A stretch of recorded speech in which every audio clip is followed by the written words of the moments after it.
All right. Here we go. Hello, Top Fan Rivalry, and welcome back to the weekly review. Jackson and I have been off for a couple of weeks. Jackson's been traveling. In fact, he's been in my neck of the woods, which has been beyond awesome. On a scale of 1 to awesome, we'll just call that an awesome 12.0. Pretty cool stuff there. So we're excited about that. Jackson, like, it's back. It's a new year. We got baseball next month. Like, I don't know what else to say.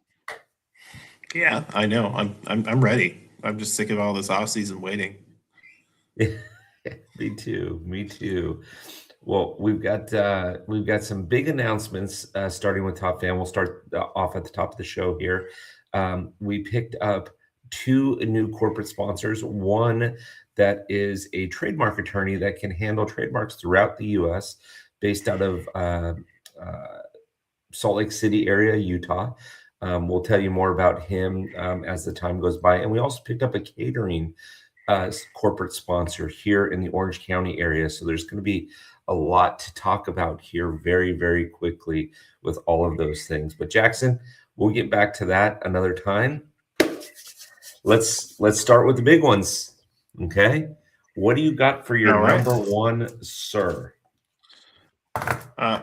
Let's start with an interesting one. The Blue Jays signed Kazuma Okamoto to a $60 million contract over 4 years, probably signaling the end of Bo Bichette's tenure as a Toronto Blue Jay. Honestly, the signing, based off the profile, it feels right. Dude hits the ball hard. He walks a lot. He doesn't strike out. He screams Toronto Blue Jay. I think the Blue Jays are going to go in on him and maybe the outfield, or maybe make a trade for somebody. But the Blue Jays are trying to run a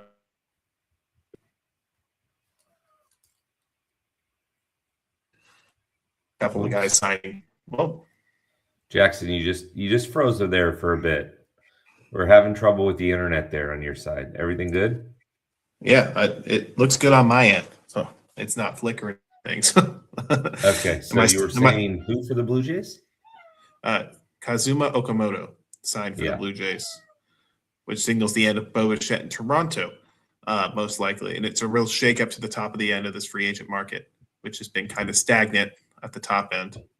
It seems like a bunch of guys are waiting for a ton of money. That's not coming. Now, do you think that it does? You honestly think that it signals the end of the Bo Bichette in Toronto? I think so. I know Okamoto can play outfield, but they profile him as a third baseman. Toronto has a ton of infielders already, and I just think that they're trying to recreate Bo Bichette a little bit, with a cheaper guy, Okamoto, $15 million a year, who has a similar profile of getting on base and not striking out. Yeah. No, and that could be true too. That could be very, very true. It's just as interesting to see. On MLB.com, which I have right here on the left side of my screen, it talks about how Bo Bichette reportedly is meeting with the Phillies, the Yankees, and the Cubs. So the Yankees and the Cubs are interesting because they already have established shortstops. And so how does that play itself out, right? But sorry, my cat. I don't. It's all right. I don't think any team really sees him as a shortstop, though. I don't think so either. I think they see him as a second baseman. So, that's why teams like the Phillies are interested. They have Trey Turner locked up for, another 7, 8 years. Yeah, they got Trey Turner locked up for a few more years, and it's interesting to see how that plays itself out. But, man, if you added Bo Bichette in there with Trey Turner and Bryce Harper in that infield, that would get all kinds of interesting now, wouldn't it? I think it'd be really interesting. I think the Phillies' biggest need is probably a power bat that hits right-handed. That's not Nick Castellanos. Yeah. No, I agree. I would agree with that, sir. I would definitely agree with that. So now how do I say this? I love that we're talking about Bo Bichette, but there's still other free agents out there, which we'll get to at the end of the show. And it looks like we just lost Jackson with his internet. So I'm going to keep going forward. So the weekly review is something that Jackson and I do every week. We do it as kind of what do we see throughout the week? What do we see as production? What do we see as all of the things?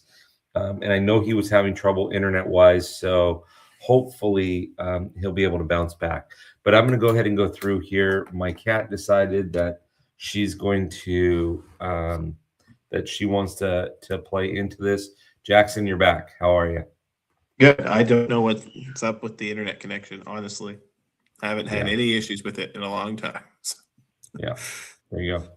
Okay, well, my number one, Jackson, is going to take us somewhat away from baseball, but kind of keep us somewhat into baseball too.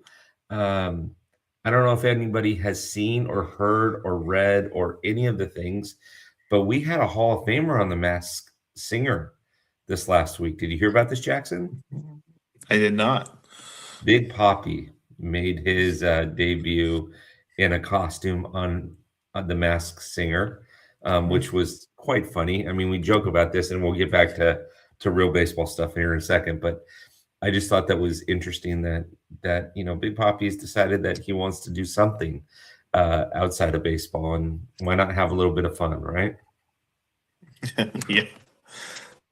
So that's my number one, Jackson. I'm going to keep it light for my number one, but I've got some fun honorable mentions and some 2s and 3s. For those of you just joining us, Jackson and I do weekly reviews every Thursday at this time, typically every Thursday at this time. We go through our top 3 things that have happened in the MLB for the week, and then we circle back around. To other things like honorable mentions. So if you're new to the show, welcome. Especially when the season kicks off, it'll be a lot of fun. So Jackson, you mentioned Toronto, you mentioned Bo Bichette. What do you got for number 2? My number 2 is the Cubs this week, which I think surprised a lot of people. They acquired Edward Cabrera from the Marlins. Traded away their top prospect. Owen Cassie was the headliner, and a couple other prospects. Edward Cabrera is an intriguing arm. He's been pretty good for the Marlins last year. He had a 3.5, about 3 WAR as a pitcher, which is pretty 137 innings. I would like to trade a lot more if the WHIP wasn't so high. If you're acquiring a premium arm and trading away a premium prospect, you want a pitcher that prevents base runners. I think Cabrera's WHIP at 1.2 screams average to volatile. I think the Cubs are making a move for the sake of making a move, honestly. Yeah, there's a number of teams that need to do things, right? And the Cubs are one of those teams that needs to do things, and they're not doing it right now. I'm understanding the rumor has it that Kyle Tucker is still being touted over there. There's rumors about a reuniting with Cody Bellinger over there, but nothing has happened yet, and it's quite interesting and quite sad, right? Yeah, and to me, it's surprising that they moved their top prospect for an arm like Cabrera, who seems like a nice, low floor, high ceiling guy, or high floor, in place of getting a premium arm at the top of that rotation. Yeah. I apologize, everybody. We're having a little bit of difficulty with Jackson's internet tonight.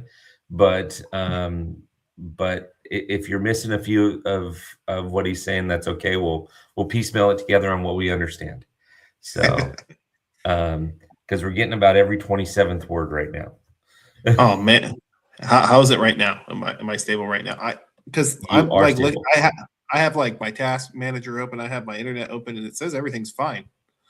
Yeah, well, your internet's kind of like the Braves. It's working sometimes. Hey.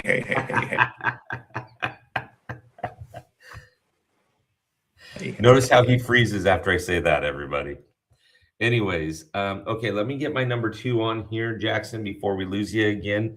My number 2 is the Seattle Mariners have been able to void off what we'll call avoid arbitration with Randy Arozarena and George Kirby. Randy Arozarena is getting 6.65 million. Kirby is going to get 6.55. This helps the Mariners. I mean, my goodness, the Mariners were a couple of outs away, one game away from going to the World Series, and this helps them solidify that and get that back into action. Jackson, what do you think about the Mariners? Are the Mariners starting to make their moves, or is this something where, gee, it's the Astros division to lose, that type of a scenario? I think the Mariners need another big bat. I think they need to replace Eugenio Suarez at third base. I know they have a couple of top prospects that play third base that they might want to try out. But if I'm Seattle, I'm going in on a big bat. Maybe not Kyle Tucker or Cody Bellinger money. I could agree with that, Jackson. I could agree with that. If Ketel Marte is available, the Diamondbacks are open to trading for Ketel Marte if I see it. That's just me. Yeah, I'm not sure, to be 100% truthful with you. I'm not quite sure what it looks like for. I'm really not sure what it looks like for the Mariners. I mean, the Rangers, I'm not sure if they got better or got worse with some of their deals.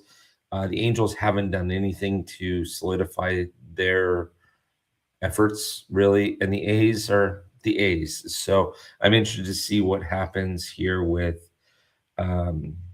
Seattle. Yeah. So good. All right, Jackson. So what do you got for number 3? I got some stuff. When I get into my honorable mentions, I got some debate topics for you tonight. And Gracie's here. She's looking forward to the debate topics as well. But what do you got for number 3, Jackson? I'm gonna make a joke here, Bill, and I don't want anyone to take this the wrong way. But Toronto might have a shot of winning the World Series next year because Don Mattingly has left the team. I'm sorry, Yankees fans and Toronto fans. Don't take that personally. I'm just saying he doesn't have his World Series ring, and him moving away from Toronto may break some sort of curse that might be floating around. He didn't win one with the Dodgers either, so. So you're saying it's Don Mattingly's fault?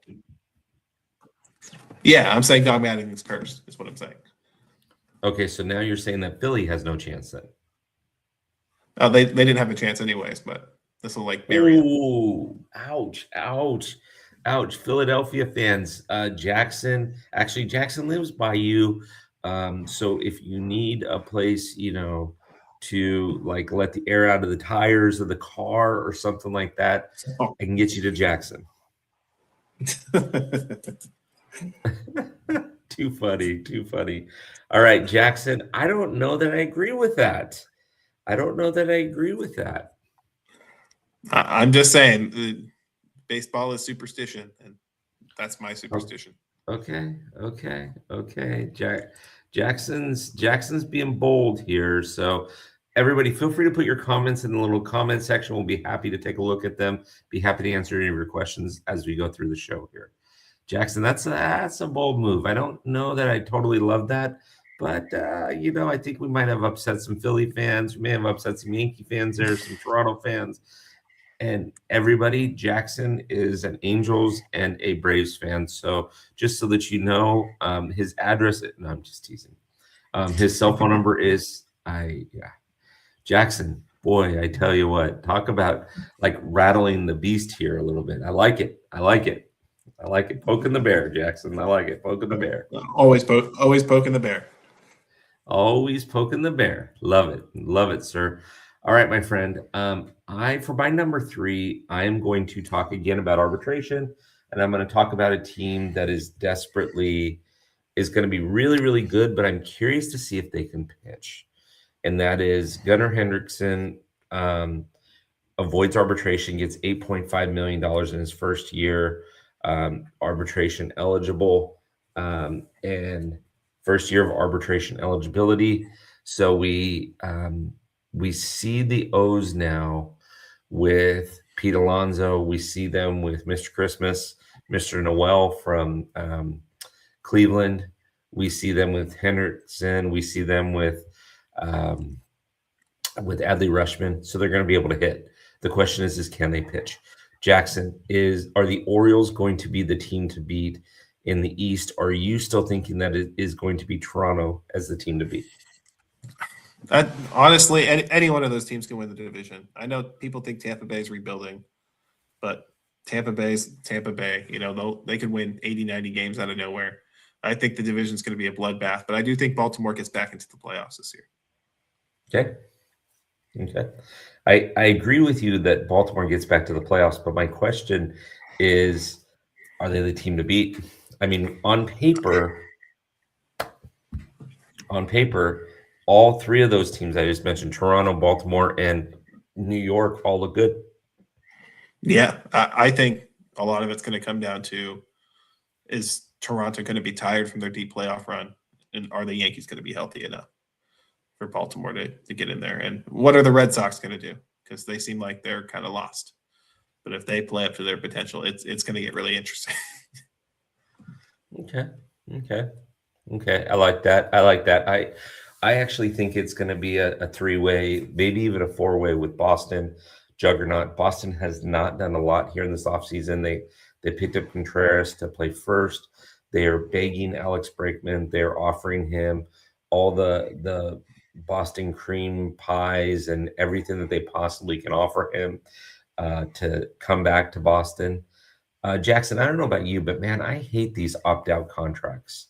I literally hate these 3-year with a 1-year opt-out because it doesn't show any loyalty. You have a good season, you're going to test the market. You have an okay season, you're going to test the market. You have a bad season, you're going to stay put. Why?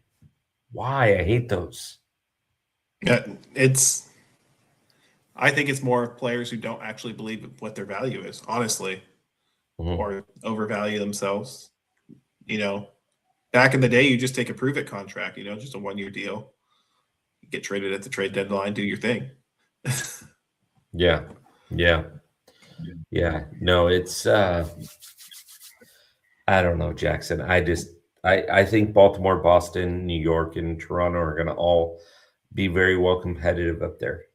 So, okay, before we get to honorable mentions, we're going to go back to corporate sponsors. We want to let you know that we have a couple of new corporate sponsors. We have Terrence Edwards, who is a trademark attorney based out of Salt Lake City, Utah. He is the one that trademarked Top Fan Rivalry for us.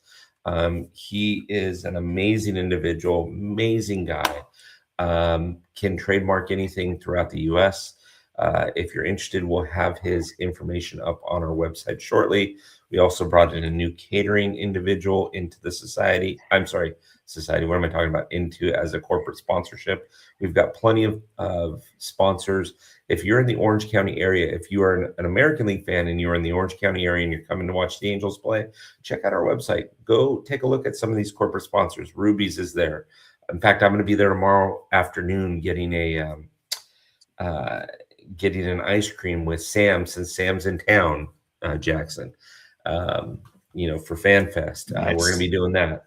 We're going to go to OC Pizza Store or the pizza store by OC Local. We're going to get some pizza over there. So we're going to visit the Art Center Gallery in the Mission Viejo Mall. It's going to be a ton of stuff that we're going to do, and it's going to be epically fun. So, we want to thank everybody that makes Top Fan Rivalry what it is and how awesome it is. Jackson, honorable mentions, and then I've got a few honorable mentions. I want to debate you with a few of these, and then I'm going to play Stump Jackson. Now, Jackson doesn't go by Top Fan Stats Guy for no reason. This guy knows his stuff. I'm going to do my best to stump Jackson. We will play the game that we love to play called Stump Jackson. So, Jackson, honorable mentions. I think today's honorable mention is going to be Tarik Skubal, and the Tigers have held on to him for this long, and I think they're going to continue to hold on to him because I think at the end of the day, the Tigers think their best chance of winning a World Series is holding on to him and trying to make a playoff run now. It's not what the masses want to hear. Everyone wants to see Skubal on the Dodgers or the Yankees or whatever team. It's not going to happen. He's going to, get paid a lot of money in free agency if he stays healthy this year. But I think Tarik Skubal's come opening day and you know, if the Tigers are good, past the trade deadline is going to be on the Detroit Tigers. And, you know, the fact that we made it to 2026 without a trade happening probably means he's a Tiger. Probably. Although here's where I'm going to debate that a little bit. Now I know that 6 and 1/2 dozen another. I know some Angel fans were ticked off that the Angels never traded Shohei in his last year, knowing that they might not be able to sign him. I also know that you don't want to be known as the GM or the organization that trades the best player in the world, right? I get that. I understand all of those moving parts, right? Totally get it. But that being said, the Tigers either need to be able to work out a deal or move him. You don't want to let him play the season out, knowing that you can't get him back. Then what have you got for him? Counterpoint, though, does trading him make your team better? Who are you acquiring in a trade that makes your team better if you're the Tigers? There's a lot of spots that the Tigers have that they need to to cover. Okay, if they were to make a trade with, you know, let's say the Mets or the Yankees. The Mets or the Yankees have major league ready talent that will make the Tigers better this year. Depends on who they go after. Yeah, but like probably not for a 1-year rental. So my whole point is I think the Tigers are going to hold on to him and try to ride him. I don't think it's a bad idea, and I think a lot of people like to dunk on the compensation pick for the qualifying offer, but it's an early round pick. You get international bonus pool money out of it as well. You know, I don't see why this is so bad when you're not trading a 1-year rental. You know, so right. But if you're a team that's on the cusp, right? So let's say you're the Orioles. You've signed a bunch of guys right now, right? Mhm. And you're looking to get something that's going to put you over the top. I don't know that the Orioles would do this. This would make a good fit. If you're the Dodgers, you're looking at him and saying, "Sure, we'll give you some major league ready talent, but he's got to come in and you've got to work with his agent. He's got to come over and only come over if he's agreed to sign a long-term deal with us. We're not doing a 1-year rental with him." But if you're the Cubs, if you're the Orioles, if you're a team that's on the cusp that needs that extra talent, I think it's a good thing for the Tigers. Yeah, but that's my question though. Is any of that talent you're acquiring helping you now or next season? Probably not. Well, you would hope that it would help you now. I mean, well, most of the top-ranked prospects are nowhere near major league level because they're prospects. That's just kind of how it works. I mean, yeah, but you could probably get 2 major league ready players and a prospect or 2 for this guy. Are teams willing to pay that though? Depends. So if you're the New York Yankees who made an exit early, would you offer up Ben Rice for Skubal and maybe another player plus a few prospects? Maybe you put Skubal in a rotation with Garrett Cole. You got possibly something special there. And then you make a serious run for the World Series and you make a serious run for the championship. Well, then great. Maybe you can negotiate with Skubal to stay. But if you're the Tigers and you're middle of a playoff race, do you think Ben Rice is going to give you more value than Tariq Skubal? No, but if you don't think you can get Tariq Skubal back, what good is it? Right? You're just going to take off your fan base. You get a pick back. I know it sounds dumb, but you do get a pick back, and those picks often turn out to be pretty good players. Okay. I mean, I get what you're saying. I get what you're saying, but I just, to me, if you're playing well, you got to ride it. True. If you're playing well, you got to ride it. But I just, but you don't want to get caught in the middle ground either, and you don't want to be bad either because then you lose all your leverage. So, yeah. The moral of the story is, if you wanted to trade Tariq Skubal, you should have did it before last season. Yeah. There's your moral of the story, right? I guess I should have led with that. If you wanted to trade Tariq Skubal, you're about 1 season too late. Yeah. 100%. 100%. I like where you're going with this. But yeah, I don't know. Okay, Jackson, let me ask you this question. I wrote down just 3 teams. One of them, I'm 2 of them, I'm not quite sure where the direction is. One of them, I understand, but where in the off season? So 2 questions, I guess.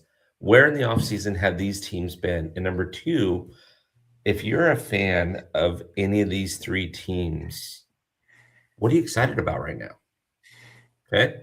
The 3 teams: Colorado Rockies, Minnesota Twins, Washington Nationals. What do you, if you're the Colorado Rockies, what are you excited about? That it's really cheap to go to a baseball game, and the stadium's awesome. That's probably what you're really excited about. But I think Colorado has been making wholesale changes to their front office where their minor league system's looking pretty decent now. Yeah. I just honestly, Colorado's it's tough because you got to develop pitching in Colorado, which is it's impossible. And I just feel like it's a wonderful place to watch a baseball game. Probably a horrible place to play baseball. Probably, but when you're looking at, I mean, if I'm a Colorado Rockies fan, right? We've been bad. I'm not. I'm a Dodger fan, obviously, but if I'm a Colorado Rockies fan and I'm struggled for this many years, right? I'm now in a division where you've got arguably one of the best teams in baseball currently with the Dodgers. You've got the Giants who are trying to make themselves better. And you've also got the Padres, who are a pretty good team, and yet, and you got the Diamondbacks, who are also a pretty good team. Yeah, and yet you got nothing. And so, like, you're looking forward to the season to start to go to opening day, and then after that, does it matter? It kind of doesn't feel like it, but they play 162 for a reason. The Rockies could show up and win 90 games for all we know, win a division. It's not likely to happen, but it could happen. Yeah, exactly. It's one of those things where it's definitely not likely to happen. I mean, it possibly could happen if there's a lot of injuries with all those other teams that we mentioned. But hey, stranger things have happened. Who knows? Maybe Colorado calls up all their youngsters and they just ball out. I don't. So tell me what's going on in Minnesota. Oh, like what the heck's going on in Minnesota? What do you do if you're Minnesota fans? Rant? What's that? Do you want the long rant or the short rant about Minnesota? Well, we got time, either or. Honestly, my rant is the ownership doesn't care.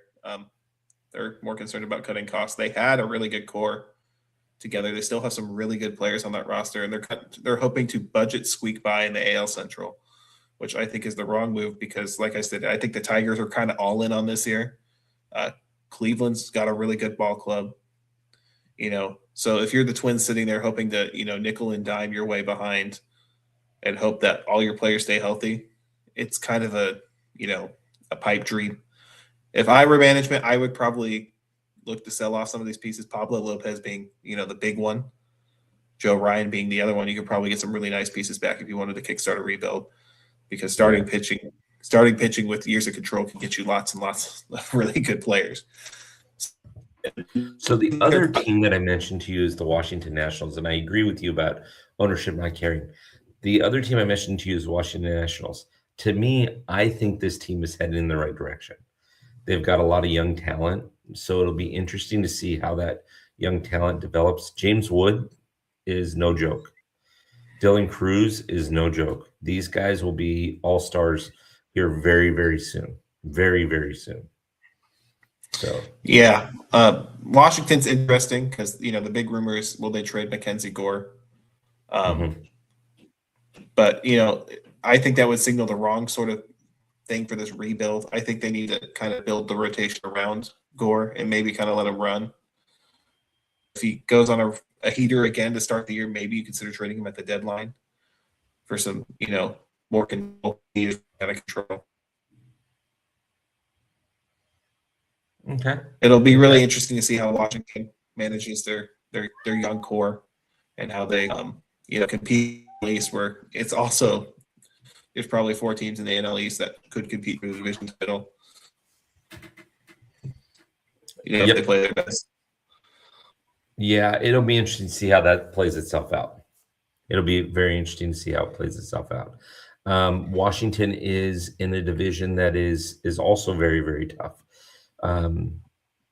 Obviously, Philly's tough, and then you've got the Mets.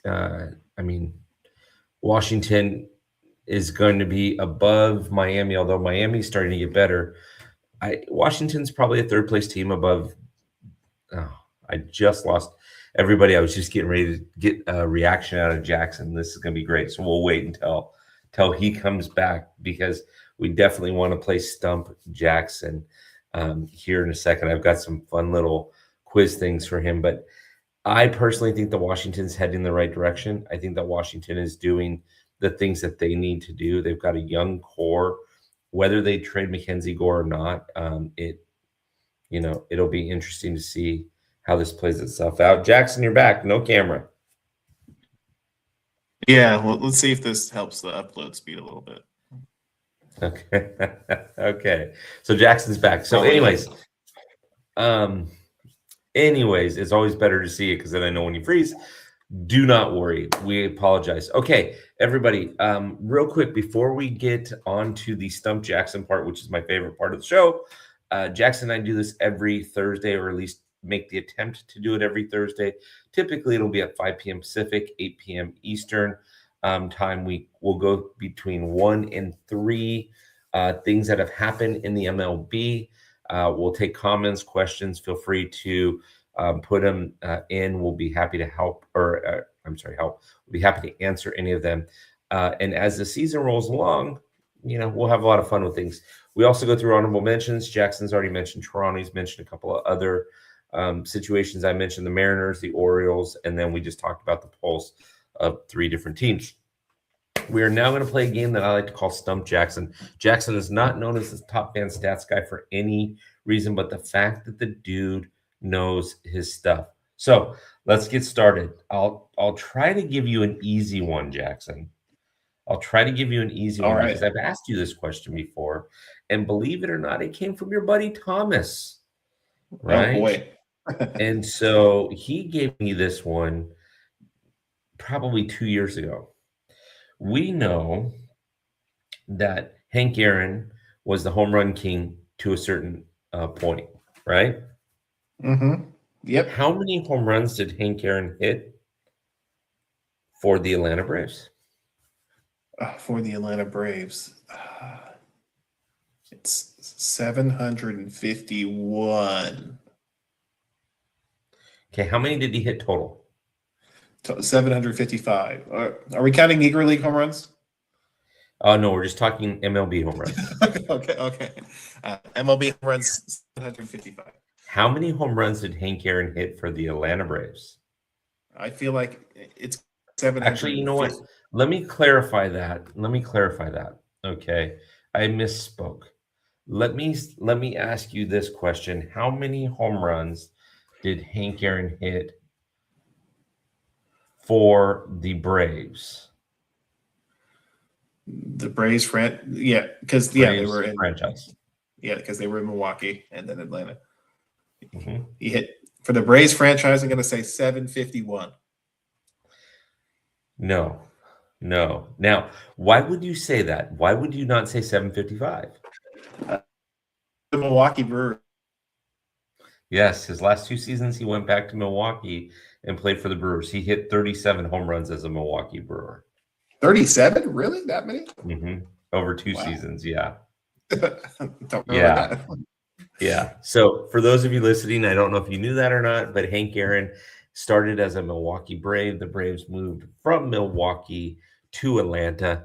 After they moved to Atlanta, Hank Aaron's last 2 seasons, 1975 and 1976, Hank Aaron went back to Milwaukee and played where it all started, right? Not many people know that, Jackson. I knew that. What's that? I didn't know he hit that. Milwaukee. Yeah. Now, Next question. How many Cy Youngs did Nolan Ryan win? 0. Prove it. He won 0. Yeah, he did win 0. He did win 0. Now, here's an interesting thing. Do you know how many Roger Clemens won? Roger Clemens won 5. No. Is he the one that's won 7? He's the one that's won 7. Yes, sir. 7. Yeah, but you see, I count most of those because taking those specials, Roger special stuff really helps out. Well, in 1988, Roger Clemens struck out 291 people. In 1997, he struck out 292. Believe it or not, everybody, Nolan Ryan never won a Cy Young.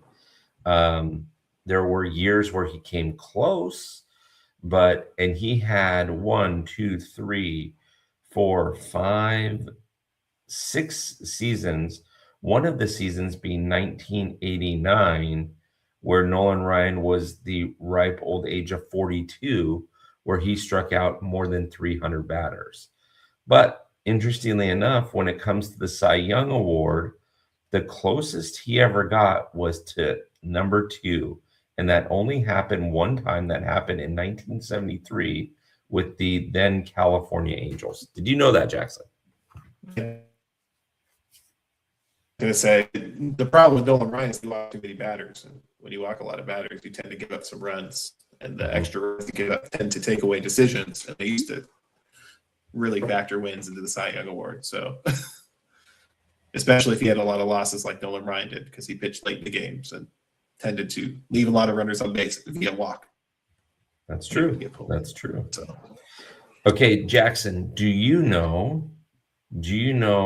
Can you name me 3 of the active players that are on the all-time home runs list? I mean, all-time hits list. I'm sorry. The top 3? Top 3 or top 5? Yes. Top 3. Okay. On the all-time hit list. So the top 3 active players is number 2. I know Freddie Freeman's ahead of him at number 1 for active hits by active players.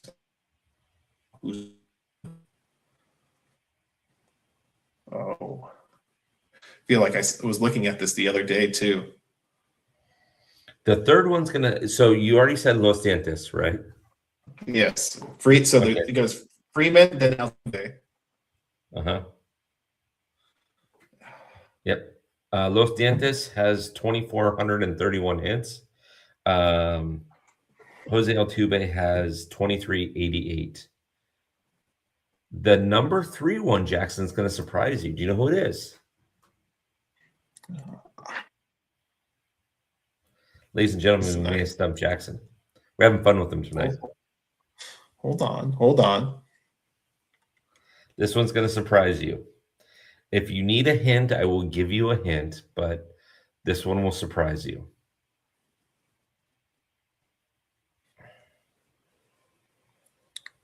It's not who you would think it is, because it's not. No. It's not. I know it's not even close to who you think it would be. Yeah. It's probably some guy who's been playing forever. Put in the comment section if you think you know this individual has played 17 seasons. Yes, so he's played a little while. And believe it or not, he's crossed the 2,000 hit threshold. He's got 2,266 hits. Is it Paul Goldschmidt? No, he's number 4. He's number 4 at 2,190. This one's going to surprise you, Jackson. I'm telling you right now. I'll give you a hint. If you ask me for one hint, I will give you one hint that should give it away. Just be 1 more minute. I might just have one more guess, and I might give up. Honestly. Okay. Give me your guess. Let's see, it's not Goldschmidt. Guys who get lots of hits that have played 17 seasons. Mm-hmm. And when I end up telling you this, it's going to surprise you. It's not going to surprise you. It's going to be one of those like, oh, yeah, I knew that. I don't have another guess. I'm blanking. Okay. Let me see.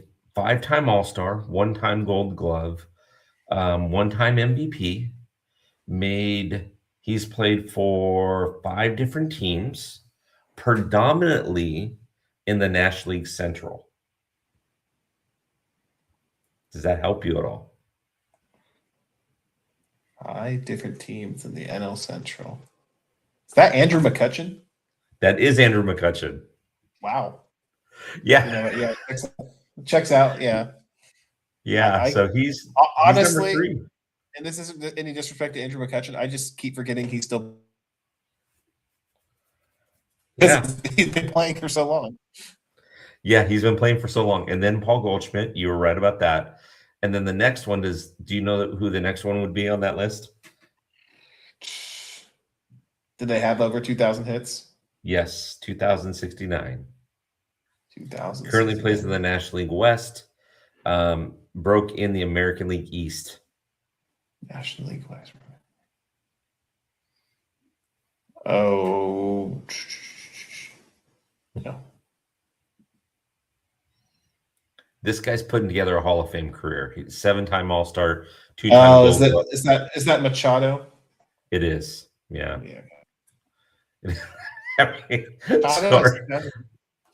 Sorry, Padres fans, we're going to offend you too. We're equal opportunity offenders today. It's just Manny Machado doesn't feel like he has 2,000 hits. It's just full honesty. Yeah. But he's also been playing forever, so that checks out. Yeah. Next would be Nolan Arenado. Way down there. Carlos Santana is after that. And then Xavier Bogaerts is after that. So Bryce Harper comes after that. Can you believe that Xavier Bogaerts and Andrew McCutchen have more hits than Bryce Harper? I can't. I mean, Bogaerts didn't get walked as much because he wasn't the middle of the order guy. So I'd believe it. Yeah, Bryce Harper is interesting because he'll end up with over 2,000 hits in his career. He's got 1,801, but he'll also end up with 500 home runs. He's only 137 home runs away from that. So yeah, his will be an interesting Hall of Fame case because he went from an elite corner outfielder to like a pretty good first baseman. Mm-hmm. So it'll be interesting to see how people value that. Okay. Not that this would happen, okay? But let's just pick Jackson's brain for a second. Jackson, you got a Hall of Fame voting ballot, okay? You're allowed to vote, okay? You're allowed to vote for 4 players out of 5. Let's assume that this were first year for everyone, which we know that that's not going to be the case. We know that that's not going to be the case, but here we go. Are you ready? These are the 5 names I'm going to give you. You can vote for 4. 1 gets left off. Okay. Sounds good. All right. Yeah. Justify, and you got to justify your answer. We got 21 people listening to this, Jackson. So let's see who you're going to offend. Okay. Here we go. Bryce Harper. Okay. Marcus Lynn Betts. Okay. Freddie Los Dientes. Okay. Freeman. Jose Altuve. All right. Okay. And Jose Ramirez. These are first ballot guys. Let's assume that they all retired at the same time. Justify your answer. You can vote for 4. You got to leave 1 off. Or you can vote for 1 if you want, and that's it. I mean, it's up to you. I mean, if I had to pick 4 of those 5, I'd probably leave Bryce Harper off. And that's a controversial opinion. Woo! That's not the one I thought you would say, but okay, justify this. So you got Mike Trout, you got Freddie Freeman, you got Mookie Betts, you got Bryce Harper, and you got Jose Ramirez. Why leave off Bryce Harper? As of right now, Bryce Harper's only 2 really elite seasons have been his MVP seasons, and he's been pretty good otherwise. Which, if Okay. you're going to leave Dale Murphy out of the Hall of Fame for having pretty good seasons and only 2 elite MVP seasons, you have to leave Bryce Harper out because he's played the same positions and done pretty much. He's done pretty much the same thing. Oh, Jackson, tell- I tell love me- this. I love tell- this, but Tell me it's I'm wrong though. no, I'm not telling you you're wrong. Yeah. And Jose Ramirez is going to be one of those rare players that hits 350 home runs, steals 350 bases. So unless Harper gets 500 home runs, which would make him a lock with the 2,000 hits, honestly.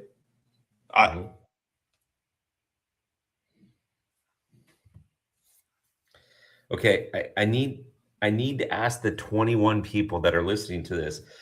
Maybe put a comment in here. Tell us what you think here. I just asked Jackson if he could vote for 4 or 5 or 1 of 5 or whatever, but he can only vote for 4 or 5. Assuming that they all retired at the same time. I said Mike Trout, Freddie Freeman, Mookie Betts. He didn't say Mike Trout. You said Freeman. I said Freeman, Harper.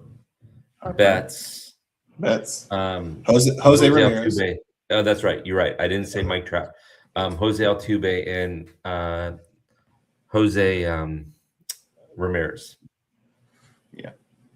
Okay. If you had Mike Trout in there, I would have voted for him. First ballot Hall of Famer. Like you don't So deserve. you wouldn't have voted for him as a first ballot Hall of Famer, or you would have? I would have. Mike Trout, 100%.